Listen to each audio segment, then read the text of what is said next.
So you've finally done it. You've battled your way through countless enemies, became victorious in the final battle, and saved the land from evil. So what is an adventurer to do? Do you venture home, count your spoils, and rest easy? Or do you seek an even greater challenge? Hidden Bosses is the game's way of saying, okay, you're pretty good, but can you be better? Now, these bosses aren't necessary to complete the game, but they're a nice little bonus for the players that want to go the extra mile.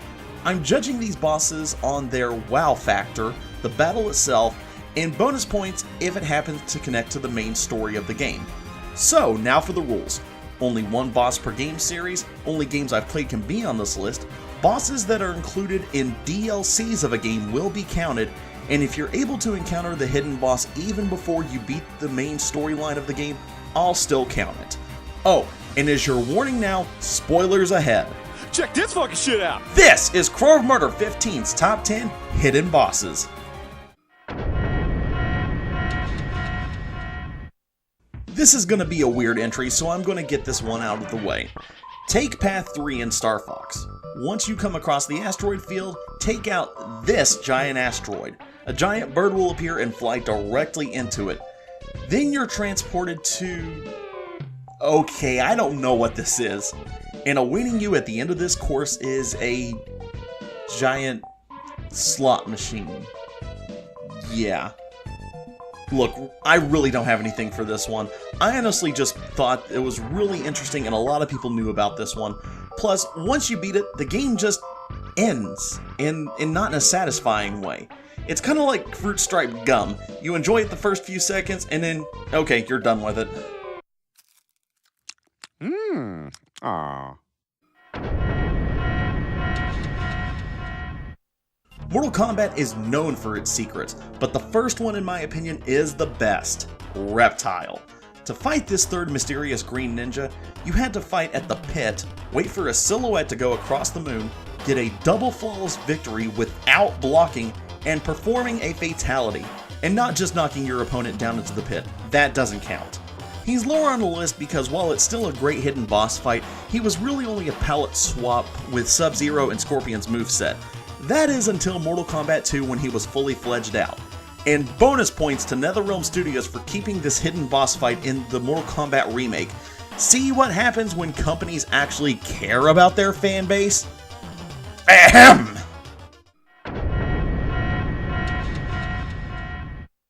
As Mortal Kombat is known for its secrets, Borderlands is known for its ridiculousness, and nothing is more ridiculous than your battle with Cromerex. After beating the game, you can accept the challenge of taking on this invincible monster. This beast will take you a long time to battle, even with your level capped. It is possible to solo this boss, but it's highly recommended that you get some friends to help you out. And whether it's a good or bad thing, this battle also has little minions crawling around to help with the fight as well, but this also helps you get a second win in case you take too much damage. If you're looking for loads of goodies and guns, then this is the boss to beat. Thankfully, nothing like this ever happened in Borderlands 2.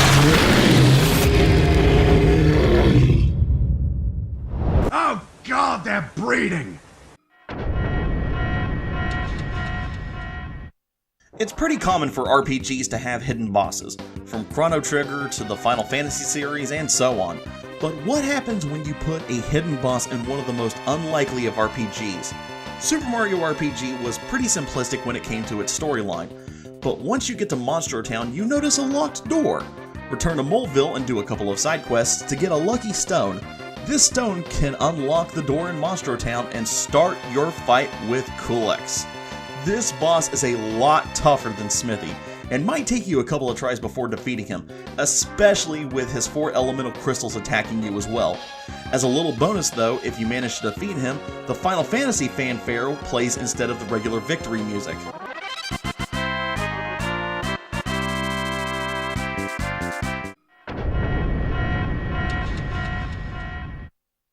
Now I'm going to be putting 2 boss battles from the same game on this one because you can find them in the same way, but depending on what version of the game that you are playing will determine who you fight. So, while in the Hall of Champions and Shovel Knight, there's a secret room where you can find a map. This map will guide you to a secret boss fight. If you're playing the PS4 version, you'll battle against the Ghost of Sparta himself, Kratos. But if you're playing the Xbox One version, you'll be fighting against the Battletoads. Now, if I had to pick which one I liked more, I'd have to go with the Battletoads fight, for the fact that the fights play out like actual levels from the original Battletoads game for NES. And what did Nintendo Wii U and Switch users get as a boss fight? Nothing. But we have an amiibo! Yes! I know! It's awesome! Amazing!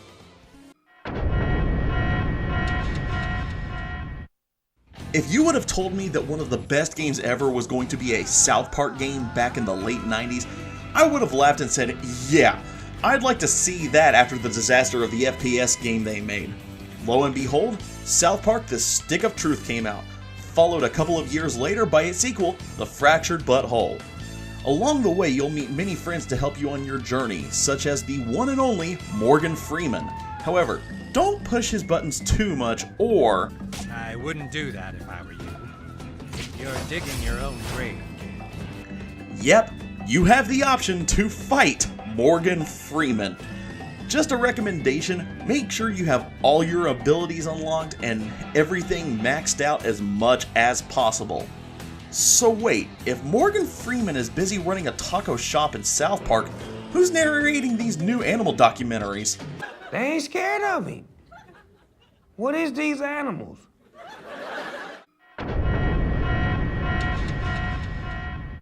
Finally, I get to talk about this game again. I'm serious, guys. No More Heroes doesn't get enough credit for the awesome game that it is. Who knows, maybe a future Game Bros series? Anyway, after you defeat the final assassin, you're chilling in your apartment when someone busts through the door while you're saving your game. If you play your cards right, Henry, this asshole from earlier, will save your sorry ass and want to fight you one-on-one, mano a mano. Henry is one of the trickiest SOBs to fight in this game, having multiple one-hit kill moves, putting your countering to the test, and drops the bombshell after you beat him that he's your long-lost brother.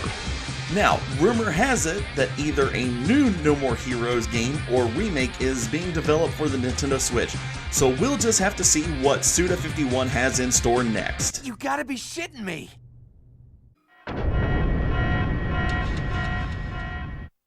While it's true that Sephiroth is the main antagonist in Final Fantasy VII and Advent Children, he still appears as a hidden boss in Kingdom Hearts 1 and 2.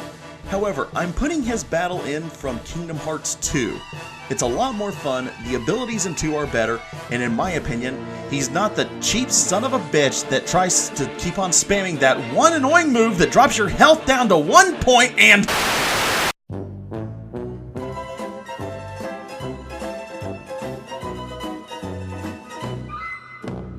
Sorry, where was I? Ah yes, Mama's Boy. The battle itself isn't actually too difficult if you have all your stats raised and leveled up as much as possible. Plus, you gain access to technically the strongest Keyblade in the game. I say technically because even though it has a 7 in strength, it only has a 1 in magic. So, will we be seeing this one-winged angel in Kingdom Hearts 3? Only time will tell. No matter how many times I fall, your darkness keeps calling me back.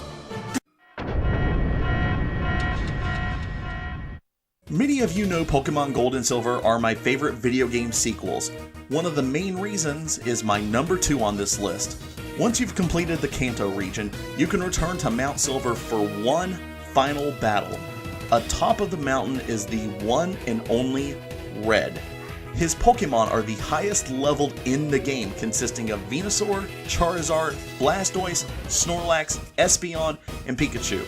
For those curious, in the manga that's based on Red, his Eevee had evolved into an Espeon, which is one of the first in the series, hence why he has an Espeon on his team in this version.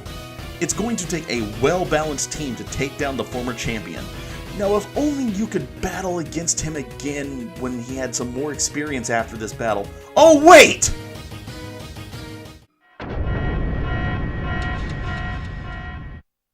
Now technically my number 1 isn't a hidden boss considering it's the final boss of a DLC pack, but considering that the entire quest is optional, I'm still going to count it because of how epic this battle is. So, throughout the Champions Ballad DLC of Breath of the Wild, you're given brand new shrines and challenges to power up your champion powers. Upon completing everything, you're given one final challenge: to face off against the Master of the Monks, Maz Koshia. The reason this battle works so well is that it takes everything that you've learned throughout your adventures and blends them into one great boss battle. It has everything: giant and exploding metal balls, shadow clone jutsus, Rita Repulsa wands, Magic wand! Make my monster grow! and much, much more.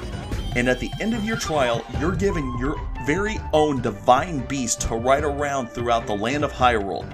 It's a challenging battle with a very rewarding prize.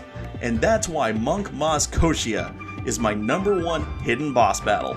I'm Crow of Murder 15, and now I'm gonna pop some sick wheelies while looking for some more shrines.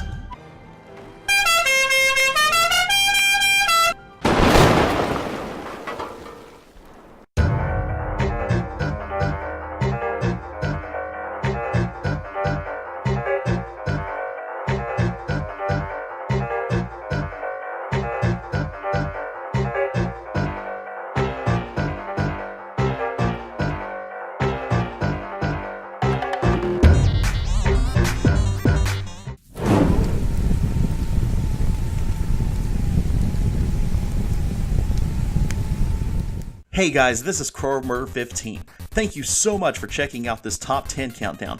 If you want to see more, make sure to like, comment, subscribe, and hit the bell notification to get updates on all the latest videos. And make sure to take some time to check out my Let's Play show, Game Bros. Thanks again guys, and we'll see you next time.